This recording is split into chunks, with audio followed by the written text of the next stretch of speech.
It's an interesting time for business. Tariff and trade policies are dynamic, supply chains are squeezed, and cash flow, it's tighter than ever. If your business can't adapt in real time, you are in a little bit of hurt. So how do you get full visibility and adapt in real time? Over 42,000 businesses trust NetSuite by Oracle, your AI-powered business management suite. It brings accounting, financial management, inventory, and HR all under one roof. NetSuite is the #1 cloud ERP for a reason. It's your single source of truth, giving you the data and control you need to move quickly. Real-time forecasting helps you move into the future with confidence, and with AI built in, you can automate the busy work and focus on strategy. NetSuite helps you see what's stuck, what it's costing you, and how to pivot fast. If I were running a business with a lot of moving parts, I'd use NetSuite for full control over everything. Tame the chaos with NetSuite. If your revenues are at least in the 7 figures, download the free ebook, Navigating Global Trade, 3 Insights for Leaders at netsuite.com/SPI. That's netsuite.com/SPI. You spent months building towards launch day, but when the clock hits 0, your site crashes. Bots swarm, and loyal fans rage on Reddit. That's not good. Fanfare was built to stop that. Fanfare is the drop platform made for high-pressure moments, stampede-proof infrastructure, verified waitlists, and bot filters that actually work. Instead of refunds and rage, you get retention and revenue. And that sounds great to me. Your next launch shouldn't be a gamble. Get Fanfare's 5-step hype drop playbook and learn how to bulletproof your drop at fanfare.io/playbook. Again, that's fanfare.io/playbook. Congrats, your business is doing great. All your hard work is paying off, but you need help like now, and you have to hire fast. How can you hire amazing candidates quickly? Easy. Just use Indeed. When it comes to hiring, Indeed is all you need. Stop struggling to get your job post seen on other job sites. Indeed sponsored jobs help you stand out and hire fast. And with sponsored jobs, your posts jump to the top of the page for your relevant candidates so you can reach people you want faster. And it makes a huge difference. According to Indeed data, sponsored jobs posted directly on Indeed have 45% more applications than non-sponsored jobs. One of the things I love most about Indeed is that it has one of the largest databases of job seekers, giving employers access to a wide range of candidates. And with job alerts, I get notified when new candidates apply. And with Indeed sponsored jobs, there's no monthly subscriptions, no long-term contracts, and you only pay for results. So how fast? Well, in the minute that I've been talking to you, 23 hires were made on Indeed, according to Indeed data worldwide. There's no need to wait any longer. Speed up your hiring right now with Indeed. And listeners of this show will get a $75 sponsored job credit to get your jobs more visibility at Indeed.com/smartpassive. Just go to Indeed.com/smartpassive right now and support our show by saying you heard about Indeed on this podcast. Indeed.com/smartpassive. Terms and conditions apply. Hiring, Indeed, is all you need. This is the Smart Passive Income Podcast with Pat Flynn, session number 201. Hello from the other side. Thanks for listening to my podcast. This is kind of weird. I can't do it, Dale. Welcome to the Smart Passive Income Podcast, where it's all about working hard now so you can sit back and reap the benefits later. And now your host. He's a San Diego Chargers fan. Poor guy. Pat Flynn. Still using a copy-paste website? Break the template trap with Framer. Whether you're overwhelmed by traditional site builders or frustrated with cookie-cutter designs, Framer gives you the freedom to create a site that's professional, polished, and uniquely yours. Framer is the design-first, no-code website builder that lets anyone ship a production-ready site in minutes. It's free to start, allowing you to browse hundreds of pixel-perfect templates or even design something on your own on a totally blank canvas. Add bold animations like appear effects, text effects, parallax scrolling, scroll animations, looping animations, and much more in seconds. The built-in AI handles the heavy lifting, generating starter layouts, and can even translate your entire site to any language. Ready to build a site that looks hand-coded without hiring a developer? Launch your site for free at framer.com and use code SPI to get your first month of Pro on the house. That's framer.com, promo code SPI. Framer.com, promo code SPI. Rules and restrictions may apply. Do you know the secret to businesses that are scaling faster than ever? They're using Upwork to tap into a diverse pool of skilled freelancers across various industries. With Upwork, you can find specialized freelancers in marketing, development, design, and more. Experts who are ready to help you take your business to the next level. I've personally used Upwork myself and can vouch for it. Posting a job on Upwork is easy. With no cost to join, you can register, browse freelancer profiles, get help drafting a job post, or even book a consultation. From there, you connect with freelancers that get you and can easily hire them to take your business to the next level. Upwork makes the entire process easier, simpler, and more affordable with industry-low fees. Post a job today and hire tomorrow with Upwork. Visit Upwork.com right now and post your job for free. That is Upwork.com to post your job for free and connect with top talent ready to help you grow your business. That's Upwork.com. Again, Upwork.com. Yo, what's up, everybody? Thank you so much for joining me today. This is session 201 of the Smart Passive Income Podcast. I hope you're off to an amazing start of your day, and maybe it's the end of your day. I don't know, but I hope it was great if that's the case. But either way, I'm just so thankful you're here. We have a great episode today with somebody named Allison Schaaf. She runs a site called PrepDish.com, and she is a chef who's actually found a great way to utilize her newsletter to build a business. And I am subscribed to her service, and I love it, and I use it, and we're going to talk all about it and how she got started.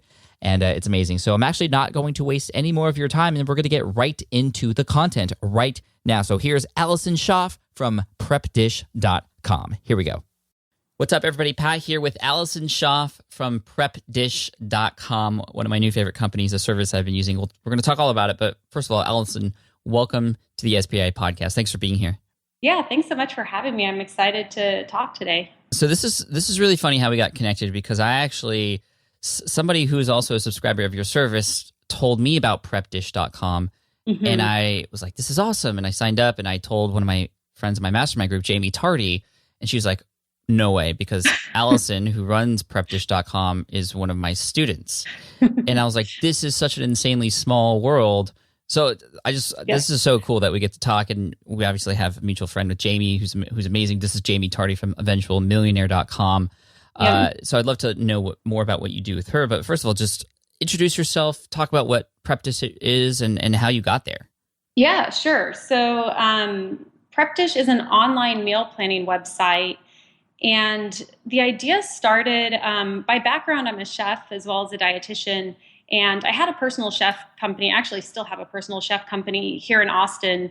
And with that service, I would go into clients' homes once a week and do their meal prep basically for the week, at least, 3 to 5 dinners. And as I was doing that process, I realized with that company, the only way to grow, I kind of kept charge a little more. And then I'm like, in order to grow, I'm going to have to hire a bunch of chefs. And I didn't like that model. I was like, I don't think I want to be supervising a bunch of chefs to go in and do this personal chef thing. Like, it was great when it was just me, but then in terms of growth, like, that just didn't make sense. So I started to kind of look online and what can I do there to reach more people, and what would be a better business model for when I have a family someday. Because, going in and cooking in people's homes all day, every day isn't super sustainable, if you're starting a family. So right. That's when I realized, this process that I was using with my personal chef clients, I actually started using it at home, because I would get done cooking and the last thing I wanted to do was cook. So I started doing this prep ahead thing where on Sunday I'd make all my meals in advance, just like I did for my clients. So that was sort of where the idea came from, and started writing it all down and figuring out a way to put that into a format to give out to consumers everywhere across the country. That's really cool. That's what I love about the services. It's kind of done for you, and it's not one like some of the other popular ones out there, like Blue Apron, where they actually ship you the food. You actually go out, buy the food yourself, and everything is listed though. Because I'd love to learn more about, well, how did you refine this? Because this is a great idea, and how did you kind of talk to prospective customers on what would be best for them? Yeah, early on, I had kind of like friends and family start and test it out. And also, one thing I've known all along too, though, is, there's something for everyone, and there's some people that don't want to do the work of the prep, and there's some that do. So that's something I had to kind of learn early on too, is it's a very specific person that is really into this. I don't know. Really, the way it's set up is the way I think about things when I go into a kitchen. I'm a very efficient person by nature. And so when I walk into a kitchen, I'm like, how can I get in and out as fast as possible? So when I'm creating the meal plans, that's exactly what I'm thinking. When I go to the grocery store, let's list all the vegetables together, and then list all the meats in one section. So that way, when you're in the grocery store, you're in and out as fast as possible. And same thing when you're in the kitchen prepping, like, how can you get in and out of there? So that means anything that takes a long time, start with that and then move on to this. And so that way versus just like following each recipe step by step. You're really being more efficient with your time and getting, your maximum results for the time you spend in your kitchen. Right. That's what I think is cool is kind of Sunday is prep day.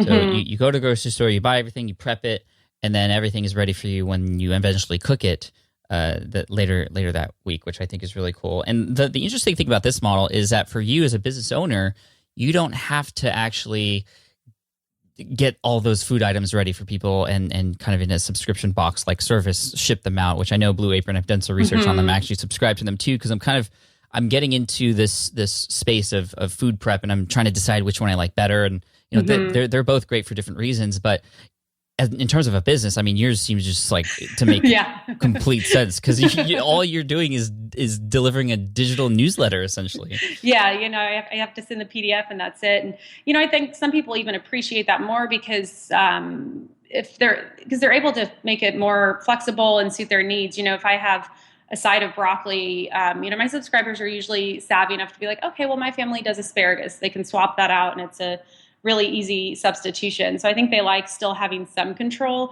And there's also people, with allergies and, food intolerances. They're really able to make the meal plans their own. That's really cool. When you first started out, what was it like? When you had this idea, you were doing it with friends and stuff, and you were like, okay, this is going to be my business. What were your first steps, and were there any challenges? Oh, there were so many challenges. So as you can imagine, with the personal chef company, it was so straightforward. I went into people's homes. I needed a knife. There was zero overhead. I really didn't have to, everything that I made was basically profit. But then with the online part, with doing this online PrepDish.com, it was, just challenge after challenge. But I think that's what I've enjoyed about it. At first I had to figure out, well, how am I going to send out these meal plans each week? And I kind of went through a trial and error period of a few different systems, and I'm still refining that. I actually just now signed up for Infusionsoft, and now I'm switching everything over to there. So it's just kind of, as I've gone along, has advanced to, I don't know, but I've had to just make it work, basically. Mm-hmm. And then now I'm sure you're still refining, and I think that's really important.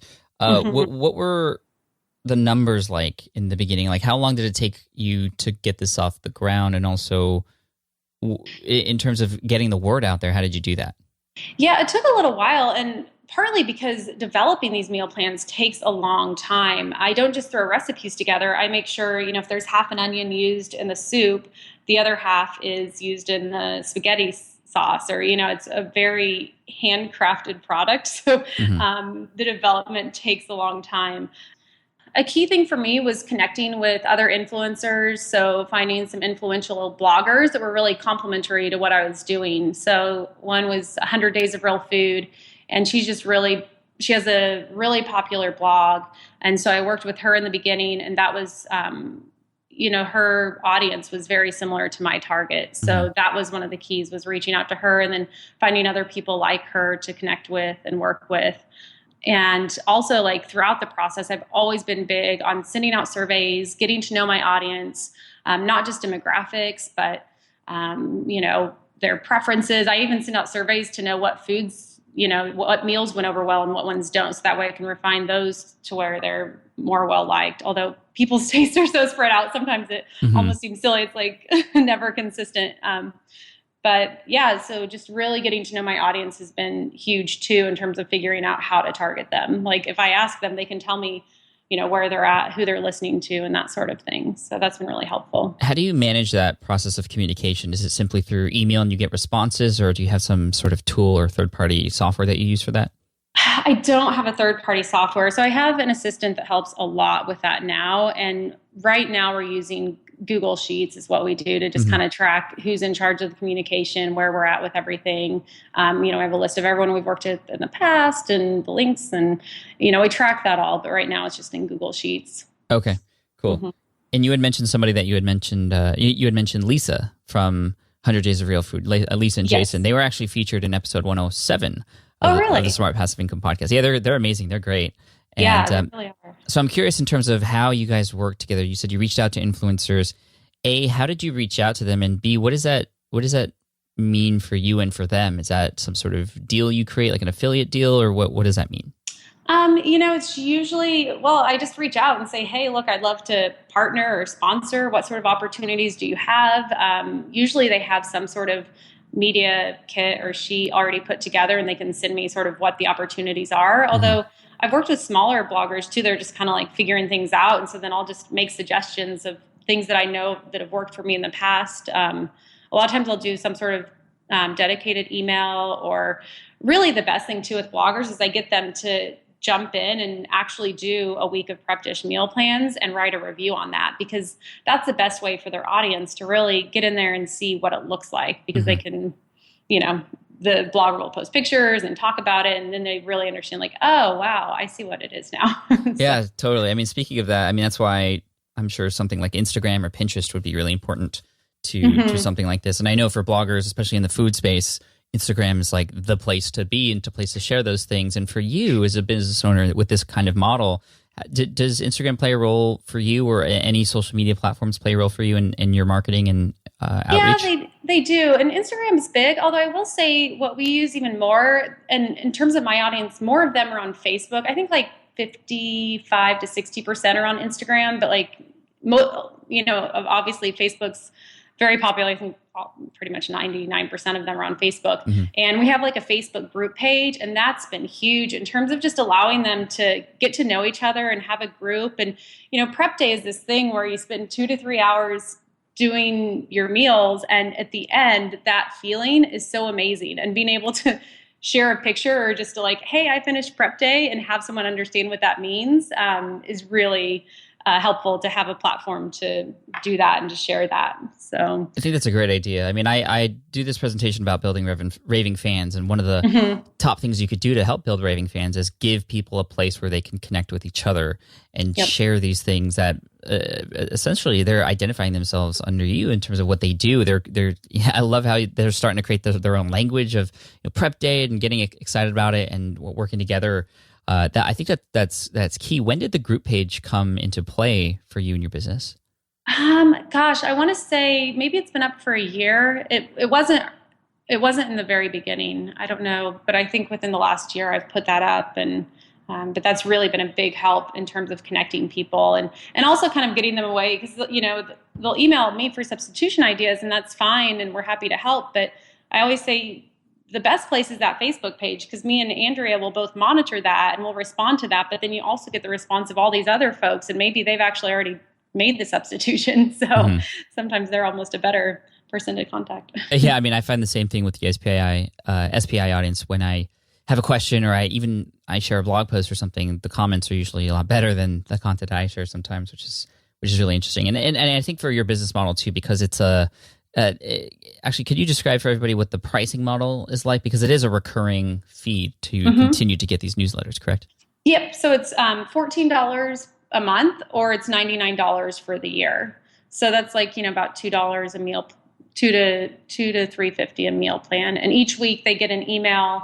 They click on a link, and it's a PDF with that meal plan, which, as we were talking about, is a grocery list, and then those instructions on how to get prep day done on Sunday. Yeah, it's very well done. And, like I said, I get those emails every week too. And I look forward to those emails. And I think that's how your subscribers feel too. And when you combine that with the group, as they say, people subscribe for the content, or they buy for the content, but they stay for the community. And I think the group page is a key element of the success of the brand, of any brand really, to, continue those conversations within that community and to keep people paying month after month. And I'm curious, in terms of the pricing specifically, or the price specifically, how did you land on those prices? So $14.95 per week, or $99 a month, or no, it's $99 for the year. $99 for the year, $14-ish per month. I just sort of looked to see what was out there. It's funny, in the beginning when I was doing this, of course, when I saw how much effort went into the meal plans, my instinct was to price them higher than they are, just because you're spending all this time on them. But then I just sort of, when I first started, looked to see what was sort of standard out there. And I actually didn't go the lowest of the standard, because I felt like I wanted to be seen as a quality product, and sometimes to do that, you want to sort of be at the upper end of what they're priced, but it's within the range of what all the other meal planning services are. That's cool. in terms of automation, because there's a lot of things you do over and over and over and over and over and over, over again. How have you nailed down those workflows and processes? What are some systems that people who are listening can potentially put into place in their own business? Well, I mean, PrepDish itself is sort of like a batching system. So as you can imagine, I love to batch things as much as I can, whether it's the Friday newsletters, I'll do those all in advance. I will go back in there and kind of add in, if there's something going on personally, I can add my little note so that way it's current. Mm-hmm. But in terms of the meal plan tips and all that, I'll, do, right now I'm usually doing like a month in advance. I'd love to do further out. And gosh, everything like that. And blog post, Andrea helps with those, but we try and do those a few months in advance and just sit down and do those again all at once. So those are batched.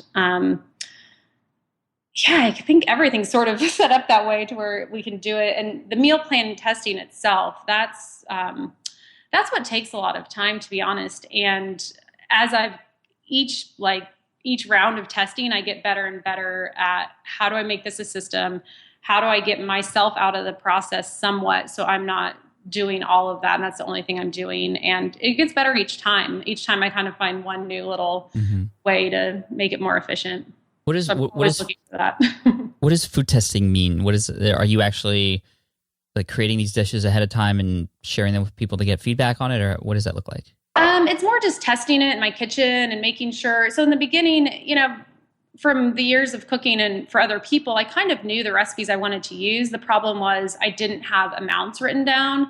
So basically my process is it's already in my head. So I start by writing down the recipe and then I just test it to make sure those amounts are correct and that it turns out okay. But usually it's stuff I've made before, but then I just have to go through and follow a recipe and make sure that all of the amounts are right, because sometimes the spices and stuff I can be off by like a tablespoon or a teaspoon or something. So, yeah. The PrepDish newsletters that come in every week, they look great. They're structured. They almost look like a blog post in itself in the way that they're created. How are you doing that, and kind of what software are you using to make that happen?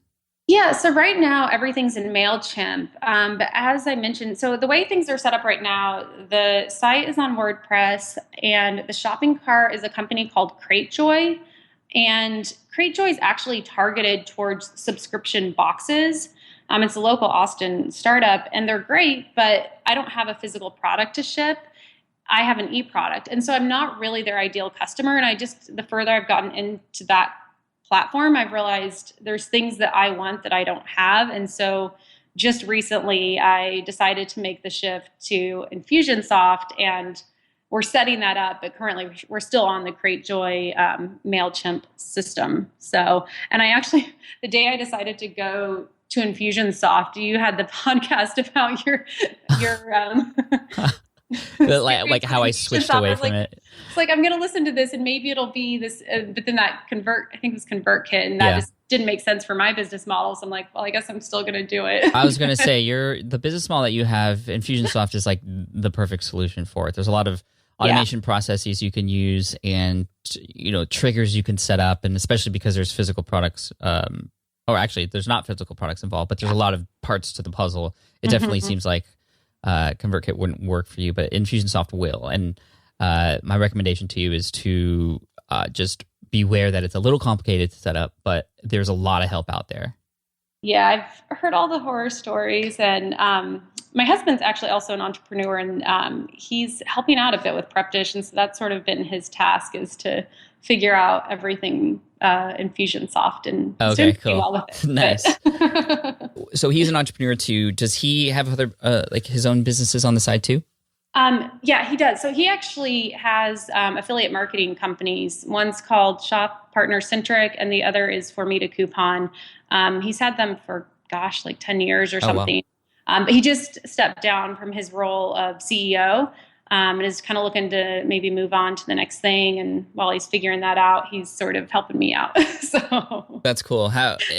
What was it like when you first started? Because you were a chef before. You weren't well, I guess you had your own business as a personal chef. So you kind of had entrepreneurial in your blood anyway. Yeah, and even when I went to culinary school and I did grad school in nutrition, but I've always been an entrepreneur. So it's like, even when I went to school and I was learning culinary and nutrition, I always knew I wanted to do something entrepreneurial and somehow combine food and nutrition, and doing just sort of that standard desk job I never thought I would do that, and just knew I would do my own thing. I mean, even in high school, I was kind of doing these entrepreneurial little odd jobs here and there, and creating companies, and like selling cookies to my dad to take to his board meeting. Nice. And I've kind of always known I'm an entrepreneur at heart. So, that's really cool. Yeah.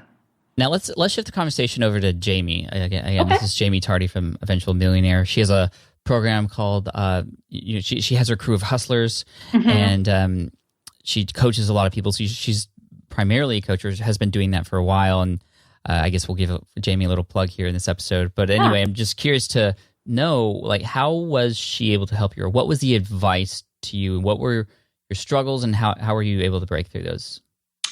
Yeah, working with Jamie was great.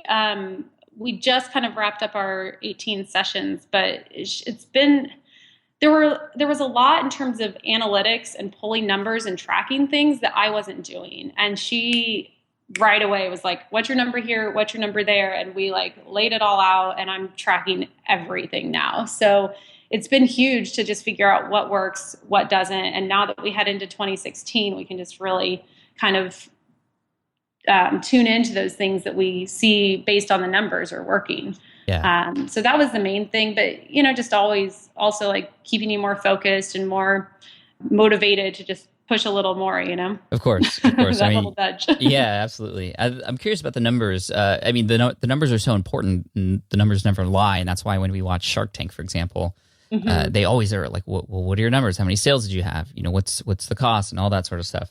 It's so important. So what, if you can give us an example or two of some numbers that changed, or stuff you started to track, and how that actually played a role in the growth of your business? Yeah, she had me start using lead pages, and that was huge because every tactic that I do is a separate lead page, and I can very clearly see how many people arrived to that page, and also how many people converted, whether it's joining my email list or doing a free trial of the meal plan or whatever. But having that information is so valuable, and I don't know how I did it. Now looking back, I'm like, how can you do anything without having that information? Because you have no idea what's working. I mean, you can kind of get a sense, but this is just, the numbers are there. So you said these different tactics. I love lead pages. I'm an advisor for the company, and I obviously am very supportive of what they do, and they obviously work. But in terms of these different tactics you talked about, that lead pages played a role in, and what do you mean by different tactics? Yeah. So like I said, we work with bloggers, but then I've done Facebook ads, and those all run to a lead page. And then I've also done a lot with sponsoring different podcasts. And so kind of track, cool. Interesting. to track those too. Which one works best for you? Out of those three? Yeah.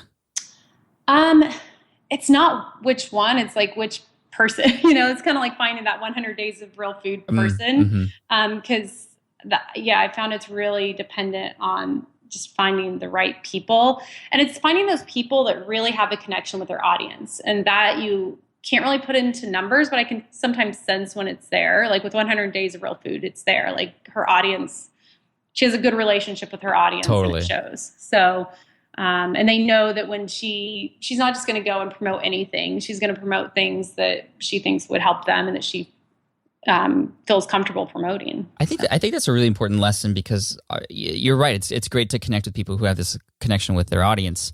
And when you're out there, you're trying to promote your business, it's really tempting to just mass email as many as you can, and not even really pay attention to that connection and the trust. So I think it takes some time up front to really do your research properly, to get into exactly who it is that you're reaching out to and why they're important, what their likes and what their audience likes about them. So you can really have these personalized messages. And I'm sure you just didn't send a kind of boilerplate email to Lisa. You kind of knew already what she was about, and were able to make a connection in that way. Yeah, exactly. That's cool. What are some of the challenges you're having currently? Because you said you started with some challenges, you broke through those, and the numbers thing with Jamie, that I think that's important too. Like, what's next for PrepDish? What are you working on right now? Well, I mean, this Infusionsoft is definitely a priority. I want to get everything set up before January. So the thing with meal planning is it's definitely sort of cyclical in terms of when people care about it. So January is obviously one of those times, sort of January, February, and back to school time as well. But so right now, like in the immediate next month or two, it's getting that Infusionsoft set up and working so there's no kinks. Right.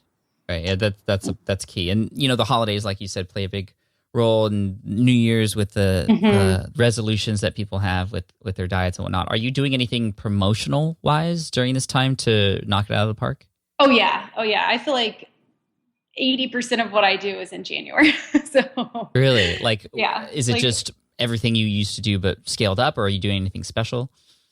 Yeah. I mean, everyone we've worked with that has worked, we're reaching back out to them. What can we do with you in January? What can we do with you in January? So yeah, anyone that we've worked with and new people, just based on, we just ran another survey with the customers. And so through that survey, they kind of list out, what blogs they read and what podcasts they listen to and all that. And so then that information is really valuable in figuring out who to target in terms of sponsors and partners. That's really cool. I love that idea. And we are recording this right now in November, and you're talking about January already. So you're planning ahead a little bit for this, which I think is key. So you're thinking about this like a real business, and I like that. And I really love what you have going on. This is great. Where can people find out more about you and obviously PrepDish.com, but do you have like a Twitter account or an Instagram, or where else can people get to?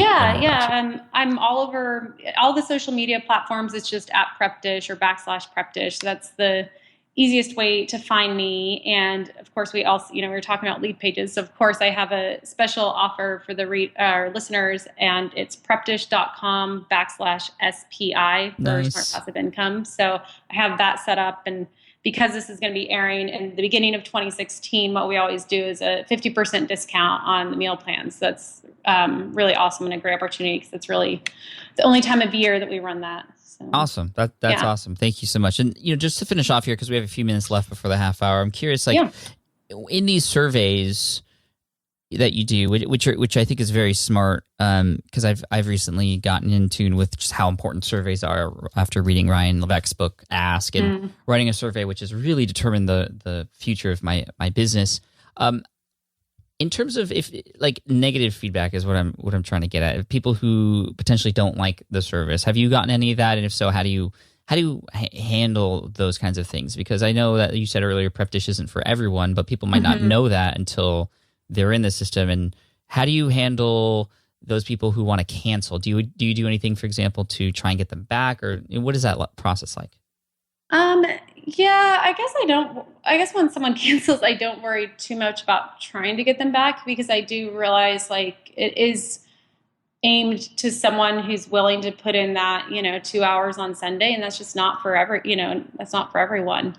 And in terms of negative feedback, it's been helpful I have Andrea, and she responds to all the customer inquiries, and I've had someone else do that for a long time. And that's really helpful to me, because we don't get a lot of negative feedback, but it's really easy to get wrapped up when you read one silly negative thing, and you put so much effort into making something that you just put your heart into, and so it is sometimes hard to read those. So I like having someone else to filter them out for me, because we do everything we can, and sometimes someone can't find it in their inbox, and it's and we always troubleshoot with them, but she does a good job of sending me all the glowing, beautiful, positive reviews. And right. Isn't that crazy? That's entrepreneurship. I think that's just human nature math, which is one negative comment is greater than 100 positive comments. And and that's exactly probably what the ratio is. But I see that one, I'm because edits, we spend so much time doing editing, but sure enough, there'll be one typo in one plan, every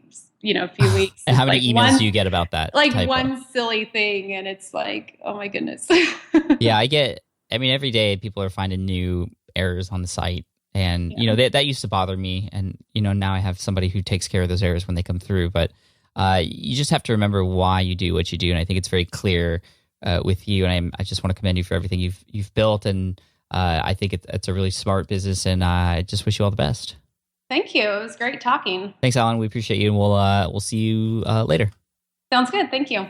All right, I hope you enjoyed that interview with Allison Schaaf from PrepDish.com. Awesome stuff. Thank you, Allison, for your time, and thank you for those of you who listened. For those of you who would love the links and the resources mentioned in this particular episode, they are conveniently all laid out for you on the website at smartpassiveincome.com/session201. Again, that's smartpassiveincome.com/session201. Guys, I've really been enjoying this podcast, and I will continue to do it in the future for you. I know a lot of you have taken the information that I've shared here, the interviews that we've done with other experts and other people, and have actually taken action with it. And I just love you for that. I'm so thankful that I have an audience who is actually not just learning, but learning and putting things into place to make change in their lives and the lives of others too. I mean, we're all here to serve other people, I hope. But I know a lot of you also need a little bit more help. I've been getting messages left and right from people who have been asking for more and deeper information about certain things. So what I've done is I've actually put together a number of courses, and there's more courses coming in the future, thanks to your recommendations. If you go to smartpassiveincome.com/courses, you'll see a list of the courses that are currently available there or that you can sign up for the waitlist for. Again, that's smartpassiveincome.com/courses. Check it out. I also want to give a big, huge, just virtual hug and maybe even a kiss to some of you too for all of your support for Will It Fly, my book that has just come out. And it was released February 1st. It's doing really well, and I'm just blown away by how people have already been using the content in the book to help them move forward, to validate a business idea. For those of you who haven't heard of this yet, maybe this is the first time you're listening to Smart Passive Income, or maybe you haven't listened to an episode in a while, my book called Will It Fly? How to Test Your Next Business Idea So You Don't Waste Your Time and Money. It is available now if you go to willitflybook.com, or you could look it up on Amazon too. I'm just super thankful for those of you who have shown support for it and who have helped spread the word about it. It's something I've spent a lot of time and effort on, and to see it launch successfully like it has, I'm just really excited, and I can't wait for this to continue to help and serve people down the road, and more great things to come to. But for those of you who want to check it out, head on over to willitflybook.com. Thank you so much. I appreciate you guys, and I look forward to serving you in the next episode of the SPI podcast. Until then, keep moving forward, keep pushing that dial, and love you guys. Thanks. Bye. Thanks for listening to the Smart Passive Income Podcast at www.smartpassiveincome.com.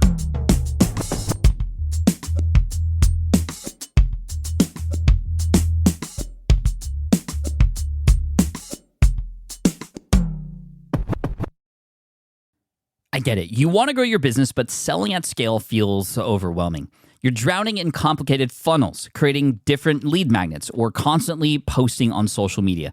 And that gets exhausting fast, especially when you're trying to sell to hundreds or thousands of people. But what if you could sell at scale with a simple, powerful quiz? A score app quiz or assessment asks your audience key questions and gives them instant personalized results based on their answers. Your audience gets to know where they are now and shows them the steps they need to hit their goals. You can set up a quiz in minutes using Score App's templates and have a powerful lead magnet that'll do the selling for you. The best part is your audience actually wants to take this quiz, and you build huge amounts of trust before you even make a single offer. No hard sales, no chasing leads, just value at scale. Get 50% off the first 3 months using the discount code SPI. Just head to scoreapp.com/SPI. Again, that's scoreapp.com/SPI. Hey there, quick pause here because I have to tell you about a tool that completely transforms the podcasting workflow. Riverside. I get it. I used to juggle multiple platforms just to record one podcast episode. It was exhausting. Zoom for recording, Audacity for editing, and then a bunch of different apps just to create clips and social posts. I've tried other ones as well. They were okay, but they were clunky and super time-consuming. That's where Riverside has massively helped. I can do it all in one place: recording, editing, repurposing, one platform, one streamlined flow. I just log in, record with my guests no matter where they are in the world, and just like that, studio-quality audio and high-resolution video all in one. And get this, even if your Wi-Fi glitches, Riverside records locally on your device so everything sounds and looks crystal clear. But here's my favorite feature: Riverside's AI editing tool. You can remove silences and filler words with just one click hours saved. With Magic Clips, Riverside also automatically finds the best moments and turns them into ready-to-post videos for YouTube Shorts, TikTok, Instagram, all without the extra editing. So if you're looking to level up your production quality and simplify your workflow, go to smartpassiveincome.com/Riverside and use code SMART to get 1 month free on the Pro plan. That's smartpassiveincome.com/Riverside, promo code SMART. It's built by creators for creators, and I think you're going to love it.